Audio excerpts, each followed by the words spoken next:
Take a deep breath, relax, do what it is, whatever it takes, just to be here for the next few minutes and just listen and hopefully, like me, learn something. Take a deep breath. Let it go slowly.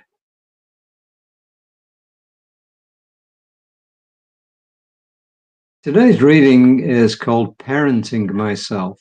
Parenting Myself. The first quote is from a lady called Rini Lazuli. I'm not quite sure how to pronounce her first name. And she is apparently a writer known for her spiritual and philosophical writings on personal growth, resilience, and the complexities of love, pain, and self-worth. Spell her name, it's Runelazuli. So look her up. What does she say? She says, be the love you never received.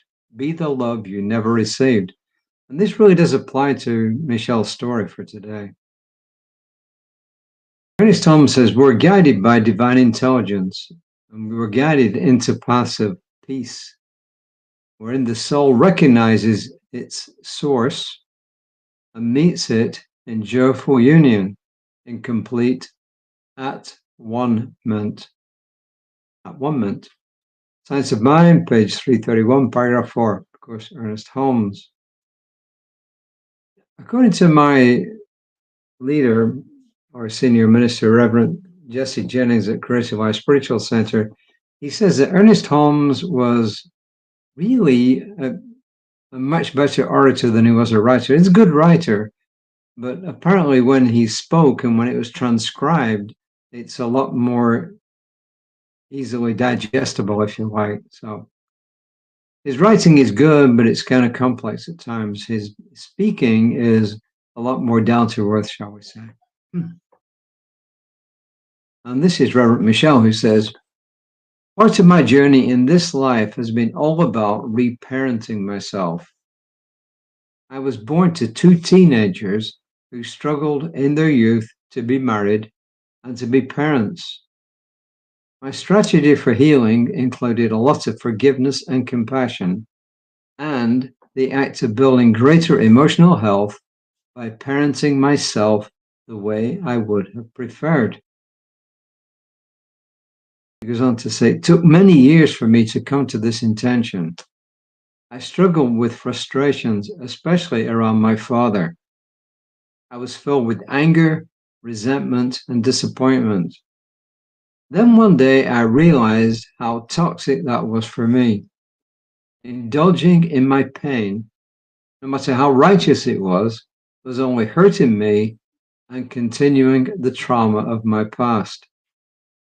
I realized I could not change my father any more than I could change what happened.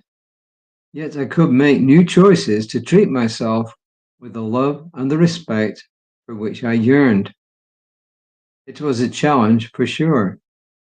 I'd fallen into habits of mind that were born out of this painful relationship in my past. And she says, the image of a bowl of dirty water kept coming to me. If we pour clean water into it consistently, eventually the dirt will be displaced, leaving the water clean. It can take time and patience, yet that is what I chose to do for myself. I kept pouring in support, praise, peace, and acceptance of myself. I found it made a huge difference in my life to treat myself the way I'd always yearned to be treated. I think compared with a lot of people, I had a pretty bland kind of growing up. Bland in the sense that there were no major traumas. Lots of people passed away because my mother was in her mid-30s when I was born.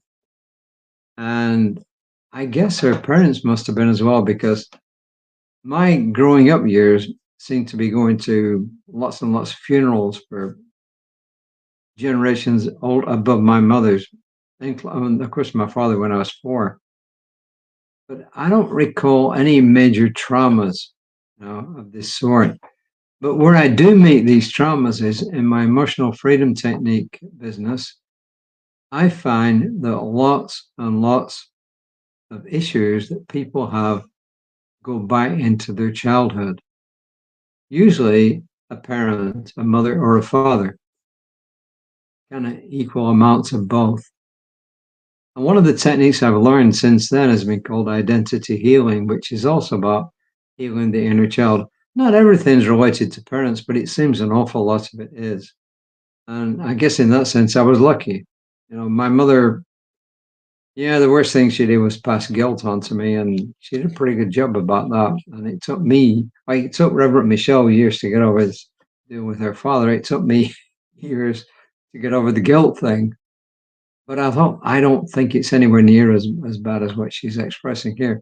But the message is pretty clear, that, to me anyway, that when we hold grudges and resentments against anyone or anything in our past, the person that we're hurting most is ourselves with all those bad feelings.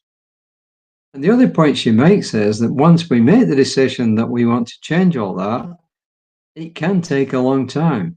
And sometimes, I don't know if it was true in Reverend Michelle's case, that you need outside help, from a practitioner, from a minister, in some church, a deacon, or from a therapist or a psychotherapist, but it can take a long time. And I found that, and I'm not plugging my business here, by the way, but I found emotional freedom technique has helped a lot of people in this regard. So the message is, when we hold resentments and so on, we hurt ourselves more than anybody else, really. And we can make that decision to change.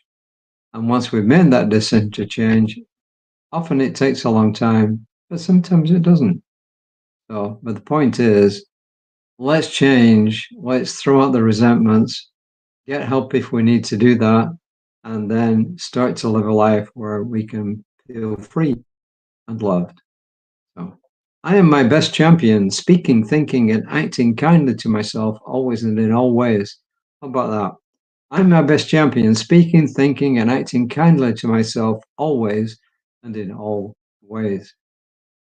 And now, I just quick reminder about two things. About practitioner Daniel Mercadal will be on tomorrow, hopefully around about midday, on Creative Life Spiritual Center's Facebook page with the midweek meditation.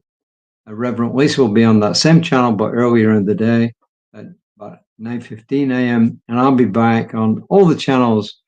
And wherever you saw me on, you can find me tomorrow, hopefully sometime not too far after 5 o'clock in the evening.